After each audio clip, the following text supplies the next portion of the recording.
Vaddepalli Ramakrishna, BCY రాష్ట్ర నాయకుడు. ఈ సమాజము రెండు రకాలుగా విభజింపబడ్డది.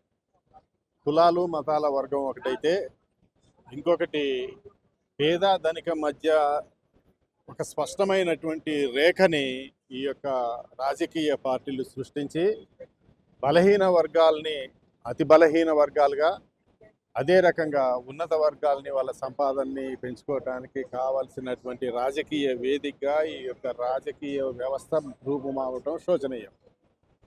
ఇవాళ జనజీ ఉద్యమంలో విద్యామంత్రి రాజీనామా చేయటాన్ని హర్షిస్తున్నాం. ప్రభుత్వాన్ని మెడలు వంచి యువత మేల్కొని, యువత ఒక ఉత్తంగ తరంగమై వాళ్ళందరూ కూడా మొత్తం ఉత్తర భారతదేశాన్ని మొత్తాన్ని కూడా గడగడలాడించి ప్రభుత్వాన్ని కేంద్ర ప్రభుత్వం యొక్క మెడలు వంచింది. ఇంకొక ప్రధానమైనటువంటిది ఉన్నది. నిర్మలా సీతారామన్ ఆర్థిక మంత్రి భారతదేశంలో మొత్తం కూడా ఆర్థికంగా అణగదొక్కబడటానికి, ఈ యొక్క నిమ్న వర్గాలు మొత్తం కూడా ఆర్థికంగా కుదేలైపోవటానికి ప్రధానమైనటువంటి కారణం నిర్మలా సీతారామన్ ఆ యొక్క పాపం కట్టుకుంటున్నారు. భారతదేశంలో ఉన్నటువంటి ఎస్సీ ఎస్టీ బీసీ మైనారిటీలందరినీ ఇంకా పేదవారిగా చేసే యొక్క కార్యక్రమాల్ని, ఆర్థిక ప్రణాళికల్ని రచయించటం శోచనీయం. మా యొక్క next target Nirmala Sitharaman.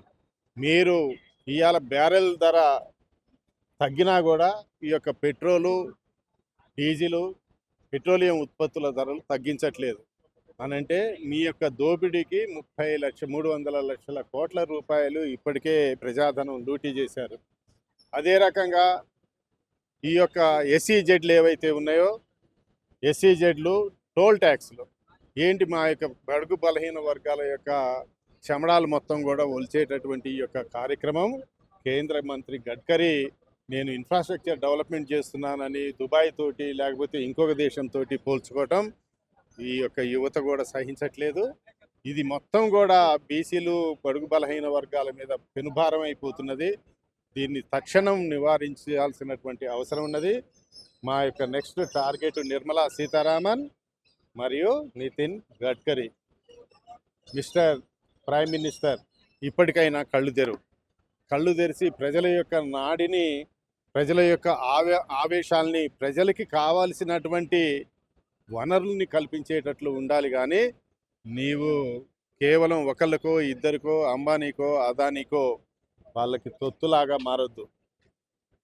International media మొత్తం కోడేగూస్తున్నది.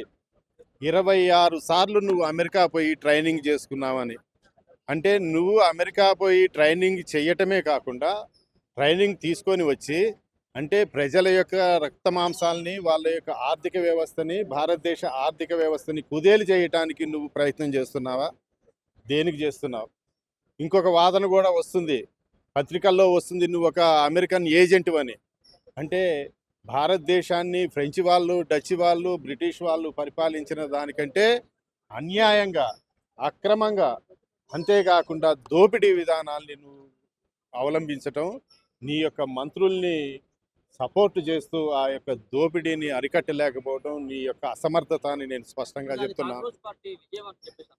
కాక్రోచ్ పార్టీ విజయాన్ని మేము ఎలా చూస్తున్నాము అనంటే, విద్య యొక్క ఇప్పుడు ఉన్నటువంటి నిమ్న వర్గాలు మొత్తం కూడా ఈ యొక్క విద్యా వ్యవస్థలో ఉండి ఈ ఈ యొక్క అక్రమాలన్నింటినీ కూడా స్పష్టంగా గమనిస్తున్నాయి. కాబట్టి వాళ్ళ యొక్క ఆలోచన విధానంలో బలీయమైనటువంటి మార్పు వచ్చింది.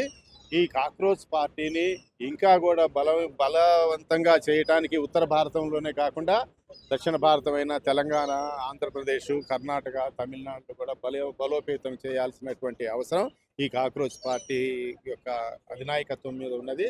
మరియు అదే రకంగా ఈ యొక్క విద్యలో ఉన్నటువంటి విద్యావంతులు, ప్రొఫెసర్స్, విద్యార్థులు, మహిళలు, 26 యువకులు కూడా కంప్లీట్గా దీనికి సపోర్ట్ చేయాల్సినటువంటి అవసరం ఉన్నది. బలమైనటువంటి ఒక ఉద్యమాన్ని నిర్మించాల్సినటువంటి అవసరం ఉన్నది. మా యొక్క టార్గెట్ కేవలం కేంద్ర ప్రభుత్వాలు, రాష్ట్ర ప్రభుత్వాలు కాదు, ప్రధానంగా అవినీతే మా యొక్క టార్గెట్. ఈ ప్రభుత్వంలో ఉన్నటువంటి అవినీతి ప్రధానంగా 2 రకాలుగా జరుగుతున్నది. ఒకటి వారసత్వ రాజకీయాలు, డబ్బు ఉన్న వాళ్ళదే రాజకీయము, మరియు ఈ యొక్క అగ్రకులాల యొక్క రాజకీయం. ఈ రాజకీయం తుదముట్టేంత వరకు ఈ యొక్క ఇలాంటి ఉద్యమాలు వస్తే నువ్వు ఎన్ని టియర్ గ్యాసులు ప్రయోగించినా, లేకపోతే ఎంత దమనకాండకి, లాఠీ చార్జీకి, లాకపులకి ఎన్ని ప్రయత్నించినా కూడా ఈ యువ చైతన్యాన్ని ఆపటం నీ తరం కాదు మోడీ, నీ యొక్క తాత తరం కూడా కాదు. ఈ యొక్క విప్లవంగా చూస్తున్నాం. జనజీవాన్ని భారతదేశం యొక్క మలివిడత విప్లవంగా చూస్తున్నాం. ఇది స్వతంత్ర పోరాటానికి తగ్గట్లుగా ఉన్నది. ఇది కూడా మేము ఒక స్వతంత్ర పోరాటం లాగానే చూస్తున్నామని గమనిస్తున్నాం. Okay, thank you.